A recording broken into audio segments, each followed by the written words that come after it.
In the winter of 1995, a son was born. I was unmarried. My son was what they call an illegitimate child.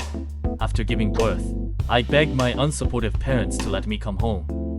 My mother didn't help with anything. I had to do all the childcare alone and around. When I started feeling quite fatigued, it happened. Even now I wonder if it was just a hallucination. Around AM I was woken by my baby's cries and nursed him. He fell asleep drinking milk, but woke crying again after about 30 minutes. As it was, I felt unwelcome. If he kept waking everyone with his cries, it would only make things worse. I laid on my back holding my belly down baby atop my chest, gently patting his back trying to lull him. I must have dozed off just like that. When I opened my eyes, there was still a warm weight on my chest, thinking, don't want to drop him. Let's get him back in the futon. I tilted my body slightly, and there was my baby fast asleep curled up facing right at my side. Why is he sleeping here? Then what am I holding on my chest? The instant I thought that, my body froze.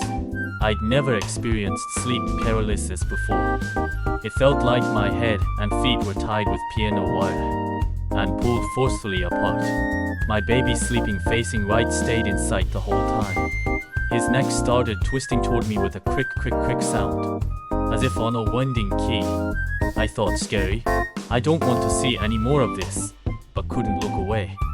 Staring, when the baby's face fully turned to me, his eyes were rolled back and his skin looked clay-colored.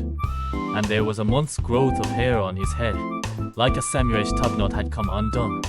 In a panic I thought to chant a sutra, but what came out of my mouth was the Lotus Sutra, unintelligible. Just uwawawa. The baby, though his face and features were unmistakably my child's, started stretching his neck, impossibly long, gave off a pale phosphorescent glow, then completely detached from his body.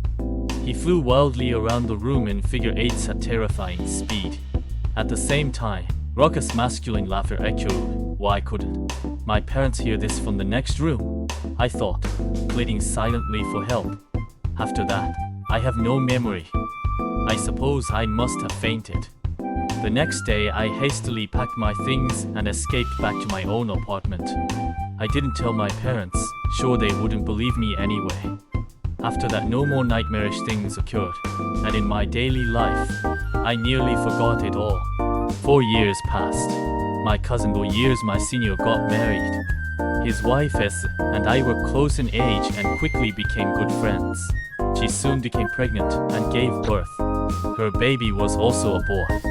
About a month after the birth, I went to visit them, bringing gifts to celebrate. But S had a grave look on her face.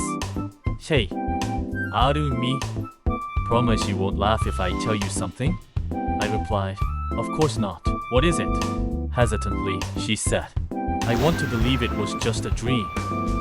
Case her son neck went flying around the room at night.